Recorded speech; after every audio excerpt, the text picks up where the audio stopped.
Sometimes the best stories in golf aren't found on tour. You'll find them at the back of the range. And here's your host, Ben Adelberg. Once again, welcome to the Back of the Range Golf Podcast. I am your host, Ben Adelberg. This is episode 140. Another week passes by. Hopefully, more of you are getting back out on the golf course and, most importantly, staying healthy. Another weekend of televised golf with the match taking place at Medalist. Truly incredible that Tiger and the guys were able to play. As some of you may know, I live in South Florida, just about 50 miles south of Hobe Sound, where Medalist is located. It has basically rained for 10 days straight. So great that they were actually able to play. I watched a little bit of it. I made sure I recorded it and will definitely rewatch it in its entirety. My biggest takeaway, though, is that we need more of these casual golf events. Let's face it, the big events that get all the ratings are the majors. The team events like the Ryder Cup and the President's Cup, maybe throw in the Players, but other than that, does the casual golf fan really know the difference between the Charles Schwab Cup Championship and the Charles Schwab Challenge? I don't think I'd like to see large events like the Ryder Cup without fans, but following a foursome on TV as they zip around in carts, talking some trash and having some contest holes thrown in, I think it's great. And the money that was raised for charity, I think over $15 million, I think this is going to give the corporations and production companies a great opportunity to get very creative. And while Tiger and Phil are huge draws, there are plenty of exciting directions you could take this concept, both on the pro side and the amateur side. And let me just say this about Justin Thomas and Charles Barkley. JT had a great zinger about, Chuck being too fat to dunk a basketball. It's great. But it's very telling how social media blows up over a comment like that. Oh, it's amazing. It's great, JT. And I agree. He was fantastic. But these comments are just standard run-of-the-mill weekend hacker shit-talking. That's what we do during our weekend games, but it completely disappears when we tune in to see the best players in the world. Now, as much as I like them, I'm not saying that the guys at Barstool should take over U.S. Open coverage or that Bob Menery should replace Jim Nance at Augusta. But it sure does feel like these guys can take a joke pretty well. So here's hoping that we can get a little more banter into the game when pro golf gets back on track. This week, I am bringing you 2 episodes featuring 2 outstanding collegiate players that competed against each other in the Walker Cup last year at Royal Liverpool. These episodes were recorded a while back, so they won't contain much COVID-related conversation, which I hope is a nice break for you, the listener. Just remember, I'm trying to give you the recording date of these episodes, so just keep in mind when these were recorded. So you obviously know who the guest on this episode is going to be, but what about the next episode? Who from the GB&I team will be the guest on episode 141? The best way to find that out and to learn much more about this podcast is to follow along on social media. We're on Facebook, Twitter, Instagram. There's a link in the Instagram profile. That'll get you to our email list. So I highly recommend you join that list. And remember, every single episode is available on the website, thebackoftherange.com. My guest on this episode is John Augenstein. After finishing runner-up to Andy Ogletree in last year's U.S. Amateur at Pinehurst, he was named, along with Andy, to the 2019 U.S. Walker Cup team that was ultimately victorious against the GB&I squad at Royal Liverpool. My conversation with John was recorded in early April when we knew even less than we know now. So instead of spending too much time talking about whether or not he would return to Vanderbilt for another season of collegiate golf or turn professional, we spoke about his practice rounds at Augusta preparing for the Masters, the vibe in the U.S. team room the night before the final day of the Walker Cup, and how he has balanced academics with his incredible career at Vanderbilt. During this episode, you'll hear that John really didn't know what he was going to do with his immediate future, return to Vandy or turn pro. Well, things in the world of golf are still up in the air, but with regards to John, we now know that he is not done at Vanderbilt. He has recently confirmed that he'll return for another season and will make a run at a national championship with the Commodores. So if you're a fan of collegiate and amateur golf, this is another star that's taking advantage of another year of eligibility. College golf is going to be incredible next year. So let's get started. John, welcome to the Back of the Range Golf Podcast. What's going on? Not too much. I'm glad to be on the show with you.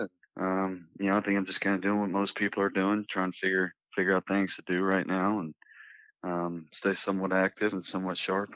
And so, I haven't been doing a whole lot. I don't know about you, but just kind of passing time, passing the day, You're bringing the energy way down. This is not a good start. We got to pick it up a little. No, I'm doing the same thing, man. I mean, I'm talking to golfers, elite amateurs and professionals that are just kind of twiddling their thumbs and just trying to figure out something to do. And it's, there's a certain level of depression to it. I'm not going to lie. Especially, I mean, last time we saw each other was at Royal Liverpool at the highest of highs, where everything was so great with that. So we'll talk. We'll revisit Walker Cup and we'll talk about a few things just to kind of keep us busy. Yeah. So I'm kind of letting listeners know when we're recording these. It's April 9th, Thursday. So obviously things are changing on a day-to-day basis due to the coronavirus. But let's see. All right, so keeping busy. What is the Binge Watching golf channel? I mean, are you watching old Masters reruns? What have you gotten into to relate to kind of, for you to relate to what everyone else is going through? I don't watch a ton of golf aside from, I love watching the Masters, all the majors. Sure. All of that, those are Ryder Cups, all the great events I love to watch. I'll definitely tune in on the Players and various other PGA Tour events. But I don't know what they've been showing necessarily, but I'm probably not going to tune in for the Charles Schwab Classic Champions Tour event. Wow, shots fired. John Augenstein, not a fan of Champions Tour. You heard it here first. Got it. Okay. Yeah, I don't know if that's good or not for me, but no, I'm just kidding. But I've just been, I'd say what I'm majorly watching is trying to find some Netflix shows or shoot. I mean, I like to watch Shark Tank. There's a lot of reruns on Shark Tank. There are. I watched it last night. You're good. I watched one last night where I don't know, they bought this couple out of gave $3 million for this. Some sort of step for a pickup truck. I don't know what that was, but guy rolled off $3 million. I'm like, shit, that's pretty good. Oh yeah, it's a great show. I love watching my favorite's Cuban, so I like to watch him. Yeah, dice up the people who come in. Oh yeah. But I don't know. I'm not watching a ton of TV. Been probably playing a lot of video games with a couple of my teammates. Been playing a lot of Call of Duty lately. But I've been able to practice and play a good bit too. So you're still at Vanderbilt, still kind of, I mean, obviously the collegiate season was shut down, but you're still there on campus, finishing up the degree. And I would imagine that you kind of had your path set, or at least, had a good idea of, okay, I got the Masters in April, and then try and, bring, another, make a good run at the national championship with Vanderbilt, graduate, and then turn pro because this is your senior season. And then the USGA changed the rules, so you can still play in that US Open, get that exemption, even as a professional or an amateur or whatever. So I'm imagining that was kind of your path. And now the collegiate season ends, but then you get the opportunity to come back again. And now dates are changing with these major exemptions. Right. What kind of conversations have you had with, whether it's Coach Limbaugh or family and friends? Not to point you into a corner of saying, hey, what are you doing? I'm just curious, what have been some of the things thrown out at you, or things that you've thought about saying, I never thought of it that way.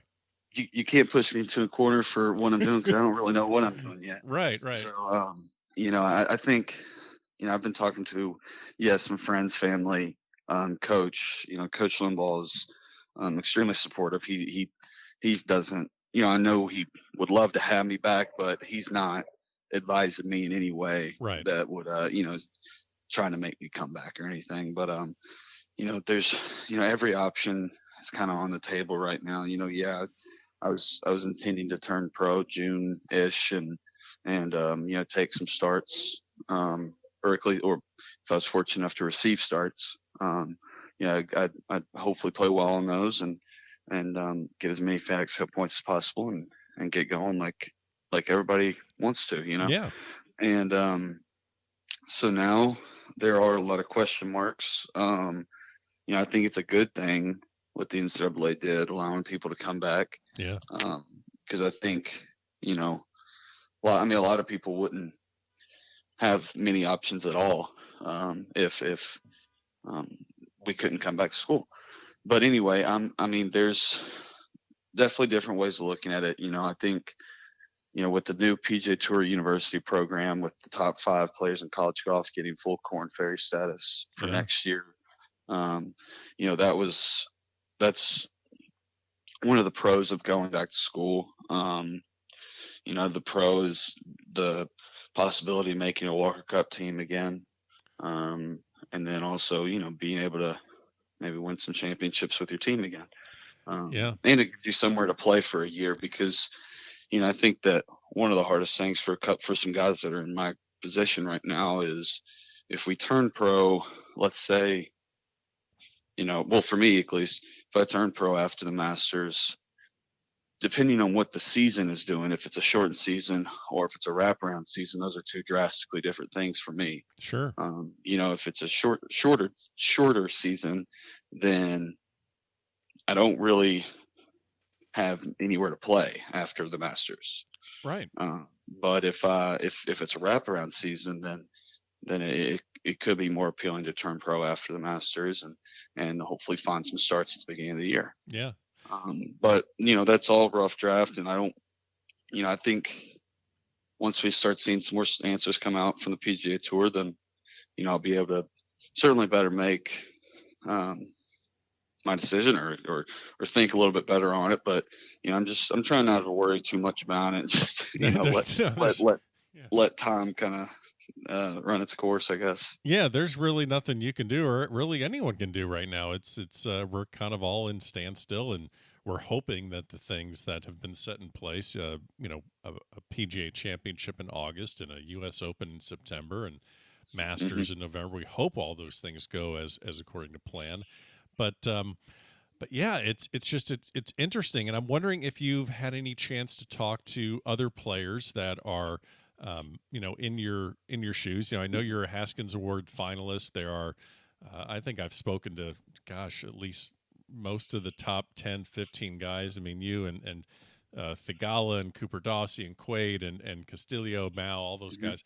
I mean, you guys are a tight-knit family. It's not like you just, you guys all talk, whether it's you and your Walker Cup guys, you guys all talk. Are you kind of getting the same sense? Is everyone kind of like, man, let's just sit around? Or is someone, I'm just curious, like, what's the conversations you guys have? I think one thing that I was surprised at is how many people that I've talked to, and I'm not going to go into and name the names because no need to. Not fair, but there's a good bit of people I've talked to that are going back to school. And I think that's a little bit surprising, but I also think that when you think about it,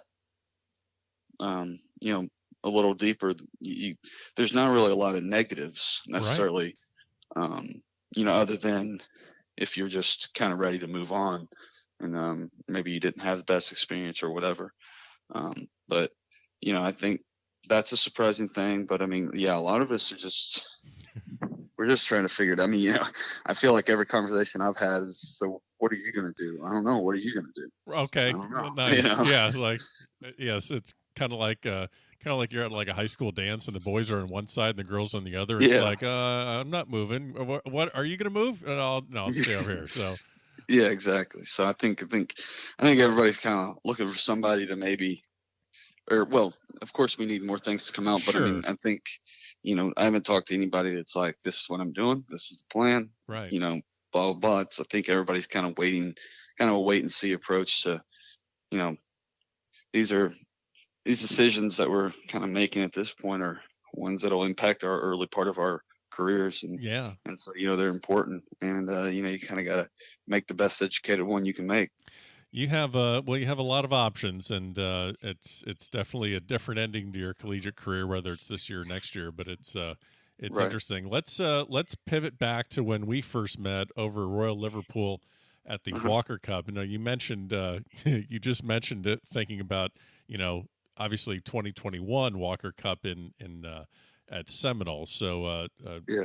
definitely, I know you got to play that course for the practice sessions leading into 2019. Hmm. How often do you look back at Walker Cup and say, "Man, I can't believe I got to experience that"? I mean, is it still fresh, or is it something that's just kind of back on the resume, or are you still thinking about just that experience? Yeah, it comes and goes.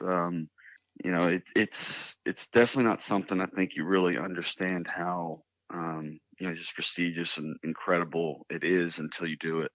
Um, I think I have some of the Walker Cup kind of stuff, memorabilia that I have them hung up in my apartment, so I'll see it done every day. But um, You're wearing the blues. You're wearing the blue pants everywhere, aren't you? those have been on the hanger for most of the time. Yeah, that's not a shock. But I definitely have thought about it a lot. I don't think about it a ton, but it's just one of those things where, whether you're in a conversation with people or not, there's just a lot of questions about it, and I'm always happy to answer them because it was such a special week and such a. I mean, it's just incredible, all the to be able to go over there to have an awesome experience, but then also win on the last day in singles was something that a lot of people don't get to do. And the fact that we got that done is something I know that we'll all remember forever. Yeah, that was an incredible day. I mean, just you guys just completely buzzsawed that GB&I team. I mean, nearly sweeping singles. I Right. know I haven't spoken to Stuart Hagestad about this, but I Hmm. can't believe I haven't. But what do you remember about his speech the night before the match, night before the Sunday singles, or actually just Yeah. the night before Sunday, actually? Yeah. Yeah. Stu, because he's done this before, he did have a lot of knowledge and the emotions that kind of go into the week. I thought like he was a very good model for like conserving your energy, making sure you're doing the right things in the practice rounds because, we're there for so long before the tournament actually starts that, it's easy to run out of energy, run out of gas by the time you're, playing Sunday, morning or Sunday singles in the afternoon. And so I thought like he was very helpful in that. And then I do remember his speech the night before. It was, he just kind of talked about, it wasn't. I don't think it was anything, groundbreaking, but Sure. the last kind of words he said was, "Just win," because it'll be something you remember for the rest of your life.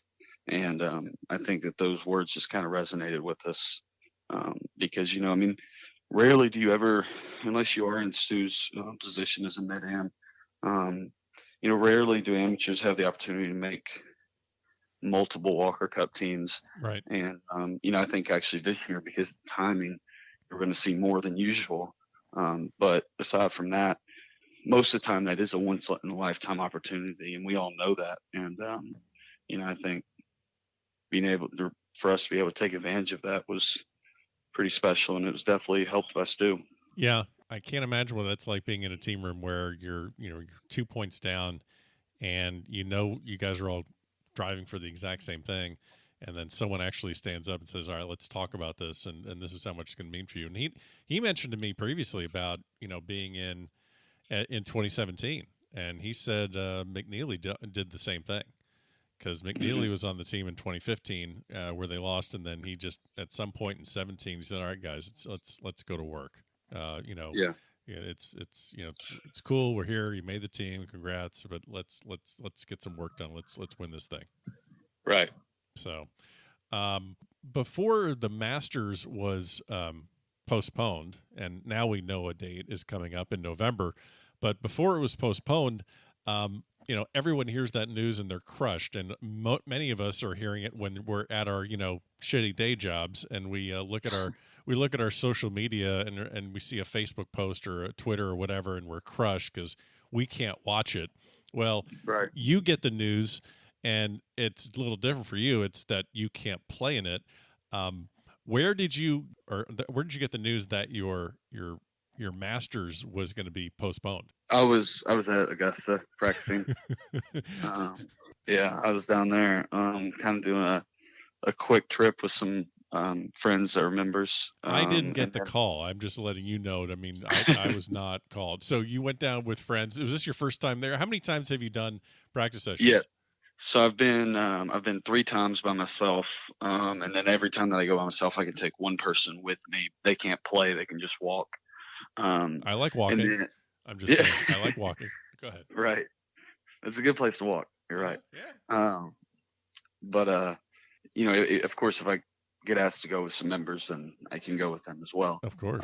And so there's a member that invited me to go, and yeah, we were supposed to go down on a little 2-day trip, and then I was coming back, and we were supposed to head down to the Valspar collegiate event the next day. And so, yeah, when I landed in Augusta, I had gotten news that the Valspar was canceled, and in that moment, I got pretty worried that our season was going to get canceled because, I'm hearing, tons of stuff about the college basketball.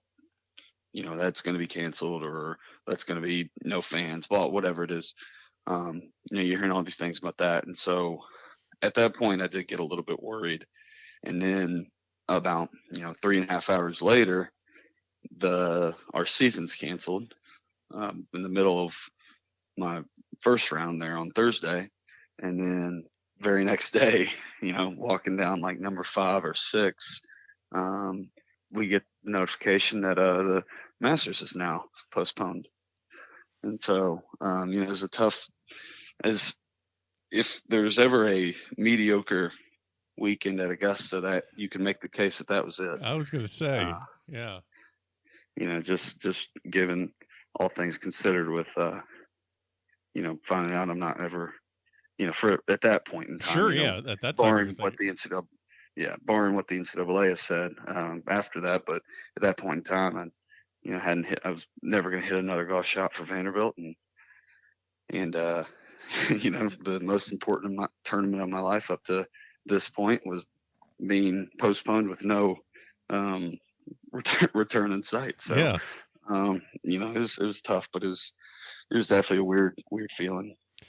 What now? This obviously was a very unique trip to Augusta, but as you said, you've been there several times before. Now, I could ask you your first impression of the golf course. And a lot of people have said, well, it's very undulated, it's very hilly, and this and that. Yeah.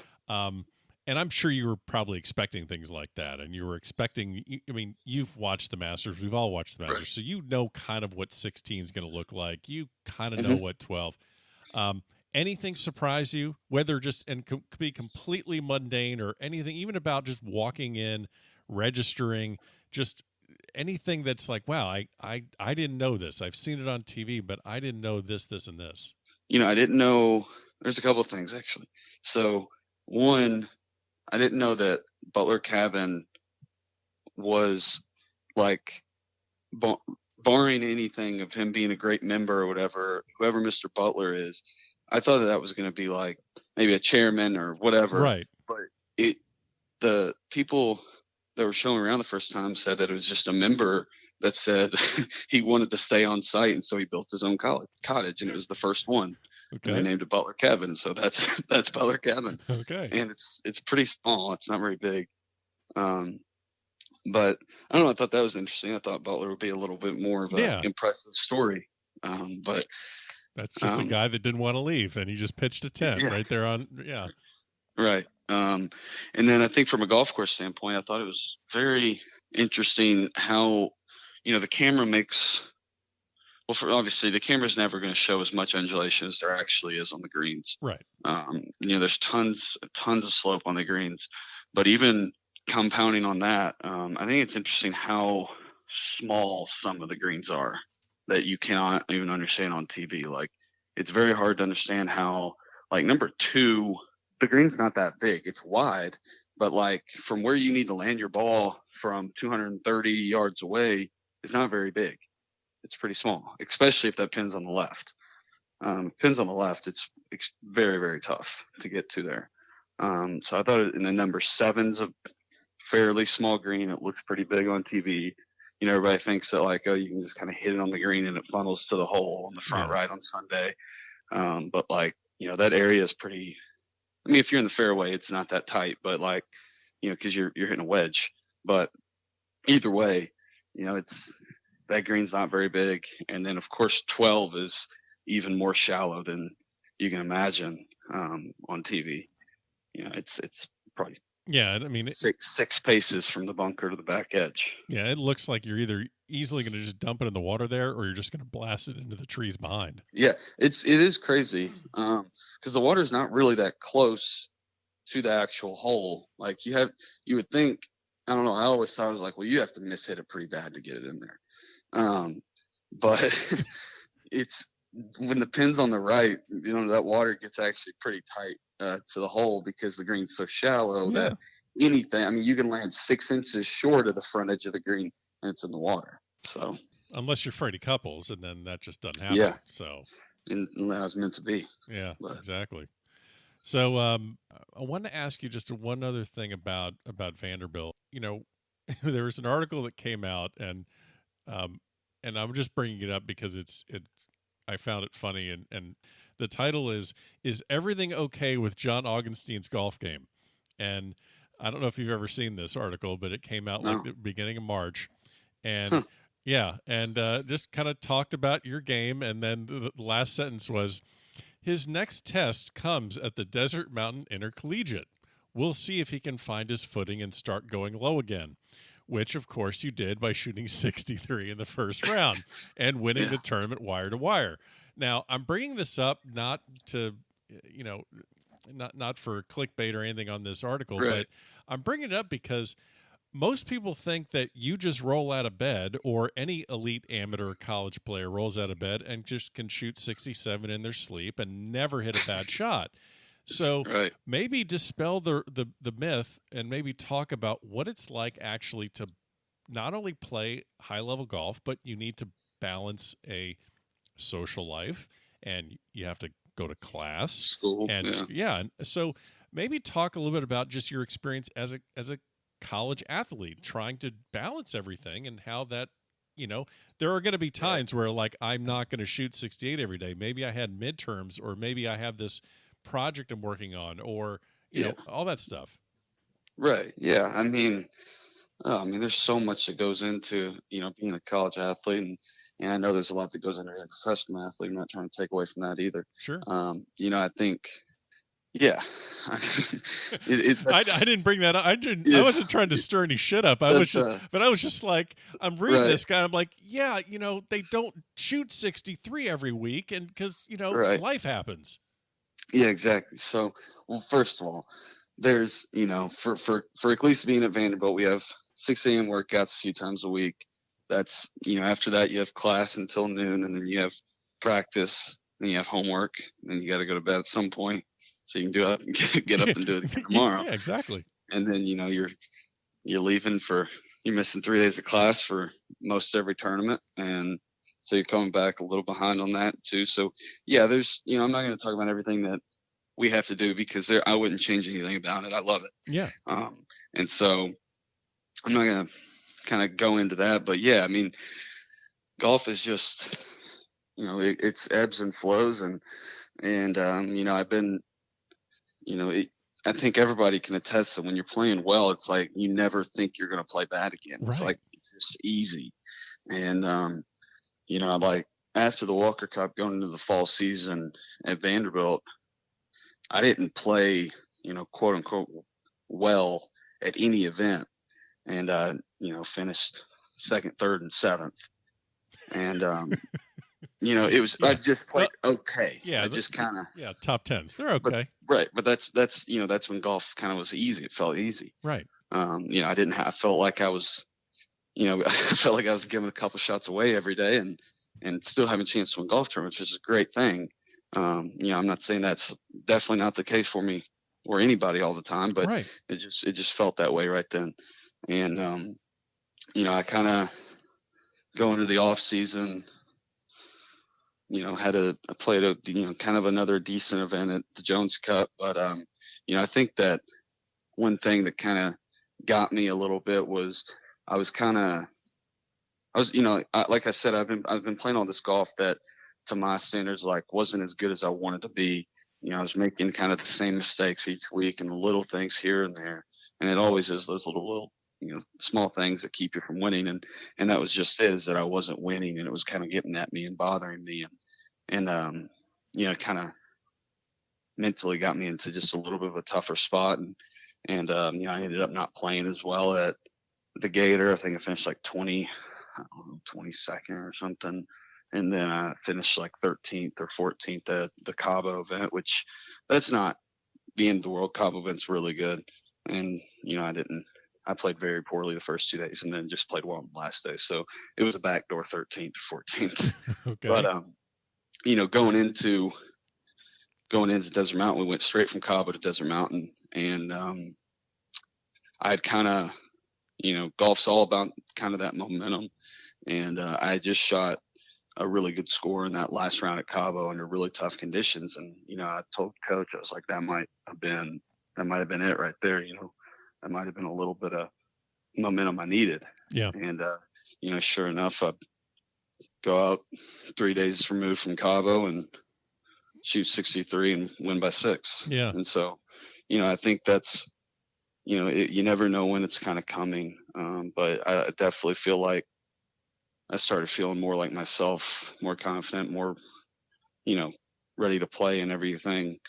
After I stopped thinking about like forcing myself to win or something. Sure. Yeah. No, it's well, I mean, I know the season was cut short, but you're got that stroke average about 69.6, it looks like. So, that's okay. So I want to get you out of here. I know you have Netflix and all sorts of important things to do, but yeah, I know I got a big day.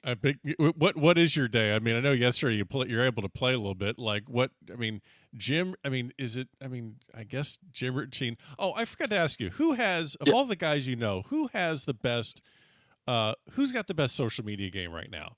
Like everyone's trying to do trick shots, and they have push up challenges, all that stuff. You're not. I know you follow. I know you're on social media. I don't see a huge lot of posts. Who's the best follow? Oh man, one of the kids on my team, William Mall, is never gets off his phone, and he did this big trick shot video thing that I think Vanderbilt, our account, posted and everything. He likes to have videos behind closed doors, but doesn't post too much. But he's great. I mean, he's super funny and all that. I mean, I don't know. Yeah, you're right. I don't post a whole lot. I never feel like people care what I'm about to say on Instagram or Twitter. So I just keep it. I don't have a whole lot to say. But that's okay, because I mean that's you, and I think that's authentic. So that's fine. I mean, honestly, I'm not really a social media guy either. If you look at the stuff that I post, it's all about my guests. I mean, it's very rare that I'm posting something like, "Hey, look at me." It's always like, "Hey, look at who I'm talking to," or "Look at the event I'm at." Right. So you're a Haskins Awards finalist. We are, when we spoke about this previously, so we are talking right now when voting is still open. So we're going to wait and release this after the winner has been announced, just to allow us to have this conversation and talk about Haskins. It's a vote, so players can vote, coaches, media can vote. But let's switch that up a bit. What if you took the top 15 or top 20 guys that are in the running for the Haskins Award, and you got to organize a tournament for them? 72 holes of stroke play. And it's all in fun. Like, there's got to be good golf. There's got to be good stuff to do at night. Where in your you get to choose where you're going. Where does the Haskins Award tournament, so to speak, take place? Oh man. It could be anywhere. It doesn't really matter. You could set the format. You could set the course. You could set you're running the show here. Now you can't, but it can't be can't be Vanderbilt's home course. Let's just fix that one real quick. I would. I don't know. I'd probably take. I love golf in like the climate where it's kind of like a little chilly in the morning, but not like, you're still wearing just a one layer. Sure. It's where you kind of wake up and it's 60, but then when you start playing golf, it's 75. Yeah. So, I would say probably like you take them to like Cassius, North Carolina, or like, Lake Tahoe, California, find a good course around there. I know there's a lot in North Carolina, that's for sure. I think that would be really nice. You kind of in the mountains, kind of relaxing, play golf. I'd probably you'd have to do just stroke play, or I guess you could do like a bracket, that'd be kind of cool, match play bracket.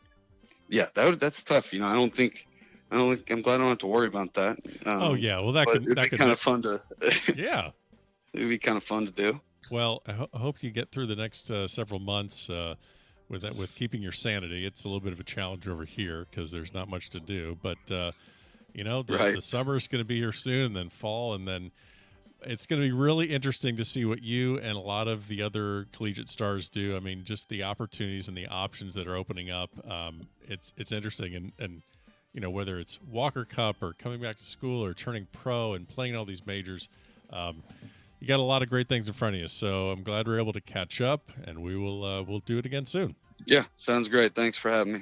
And there you have it. Special thanks to John Augenstein for joining me on this episode at the Back of the Range Golf Podcast. Don't forget, there will be another episode this week featuring a member of the GB&I squad from the 2019 Walker Cup. As always, follow along on Facebook, Twitter, and Instagram. Check out the website, thebackoftherange.com. And we'll see you later this week for another episode here at the Back of the Range.